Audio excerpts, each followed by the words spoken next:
Um, our next panel focuses on the brand pillar of exploring worlds. In 2020, we witnessed a series of global and societal issues that challenged our understanding of how we interact with one another. Here in our panel now, we discuss how to continue facilitating difficult conversations regarding racial and social justice, accommodations, mental and emotional health, and ethical decision making. Helping us to explore this topic are our panelists, starting with Dan. I'm Dan Rose from the Counseling Center.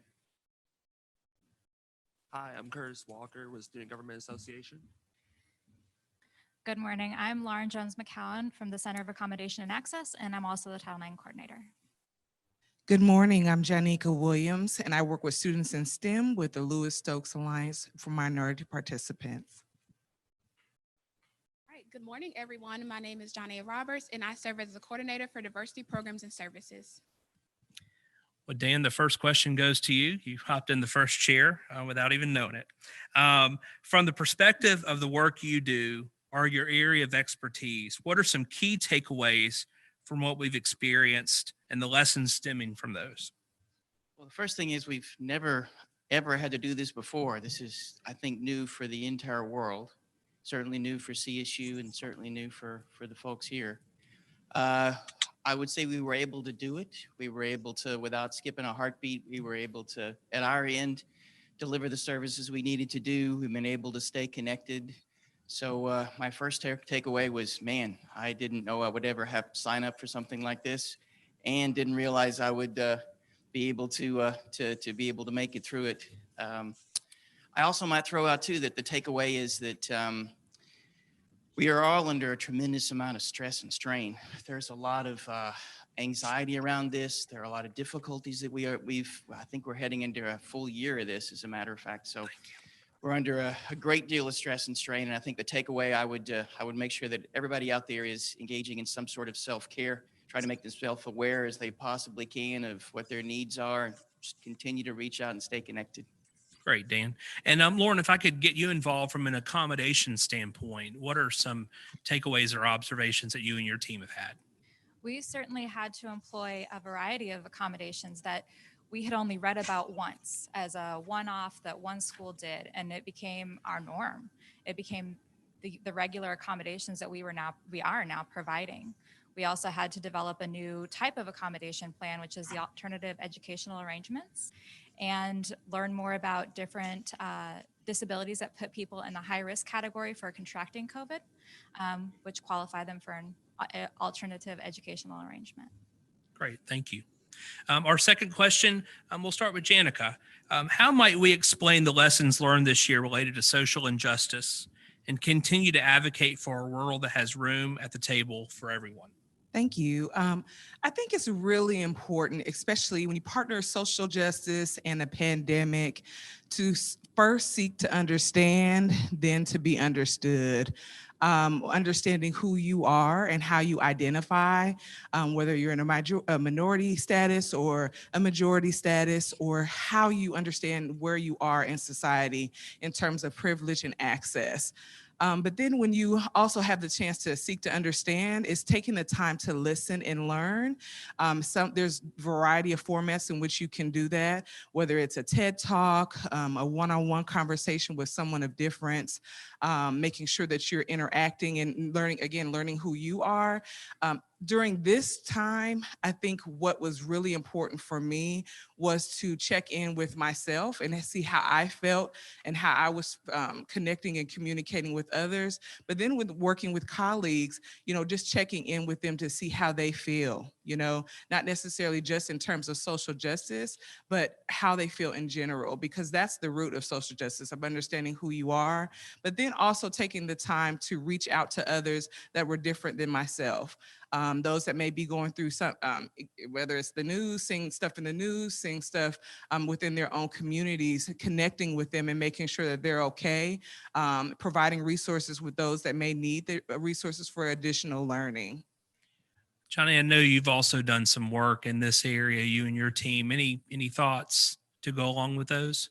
Yes, Janiqua covered a lot of amazing things. A couple of lessons learned that I've seen throughout this process is that our students are finding a way to assist on the campus level. They've been volunteering within the community of Columbus. They've also been looking at the national level through donations and finding different ways to do that.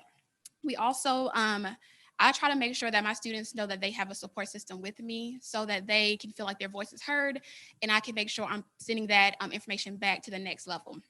And the last thing Janiqua also touched on is joining in conversations that we typically might find uncomfortable, which may mean joining a courageous conversation, participating in diversity, equity, and inclusion conversations in spaces that might not be the norm for you. And of course, being a part of diversity programs and services events, we have some events throughout the semester that they can be a part of. And finally, our diversity forum, which we touch on different topics of diversity. Great. Thank you so much, Dan. I know that earlier when we opened, you talked about the level of anxiety that the pandemic itself has been creating for everyone. But I imagine the social unrest and racial inequities that have been underscored over the course of the summer and the fall have added to that. Any thoughts on what you've seen from your team? Well, I think considering how I think I can speak for everybody that 2020 was pretty difficult and 2021 doesn't seem to be a whole lot better yet. And I think it will be. I think it will be. But I think people have held our campus, the students we've talked to have been holding up pretty well. Again, I just want to stress the fact that people make sure there are resources out there and to be able to access those. Great. Curtis, and I know that from SGA's perspective, generally, but I know that you're involved in some other organizations on campus as well that have been working in this space. What do you think students need right now in terms of support or resources or just kind of understanding? I think from a student perspective, it's really important that we see an area that we can actually help. One thing I love about student government is there's so many problem solvers and there's so many students that are actually eager to make a difference beyond just CSU.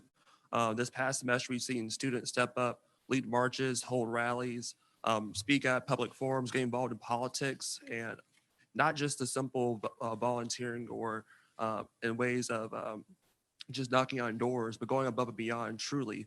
And I think making sure students have that opportunity or know those opportunities and professors kind of help assist students to find those great takeaways or great ways to get involved will really make a difference. I know personally within my staff, we've all made sure to do our best efforts to make students aware, especially during this political process. And so I think we're doing a great job with that and looking forward to see what we do in 2021. Great.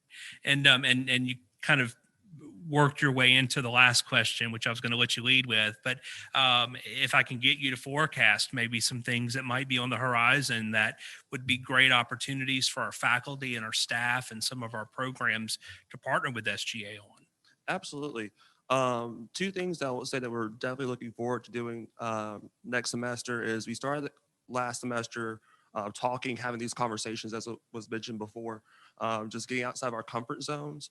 And so we want to move from just talking to actual action. And so what we're going to start preparing to do is teaching students how to, one, engage with one another better, especially as we go more into in-person, face-to-face, but then also talking about how we can go beyond just voting in election year, what comes next, how can we make sure that we're still being heard, our issues are still being addressed, and making sure that goes for first on a campus level, but also going forward, whether state and national as well. Mm-hmm.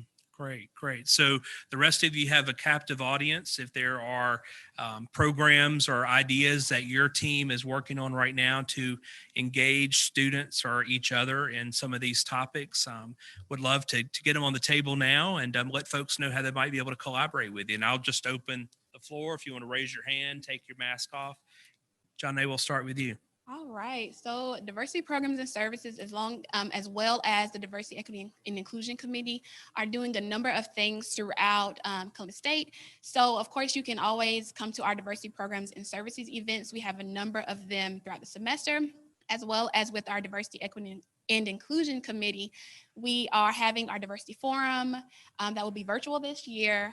We will also be continuing our courageous conversations on topics that people may not necessarily know everything about. No one maybe a master in a certain subject, we'll be having those, and folks are more than welcome to attend those, and they will be virtual as well. Great. Anyone else need a 30-second infomercial for their area? Lauren? So on the Title IX front, in the last year, the Trump administration changed the Title IX requirements. And so if anybody is interested in being an investigator or panelist or an advisor, please contact me. We need way more bodies and more people involved in the process. And that sounds a lot more law enforcement type than it really does. This is really kind of peer-to-peer work, correct? Yes, it is. Yeah. Great. Anyone else? Well, great. Well, we will transition here to our final panel. Thank you all so much for being with us this morning, and stay tuned. We'll be right back.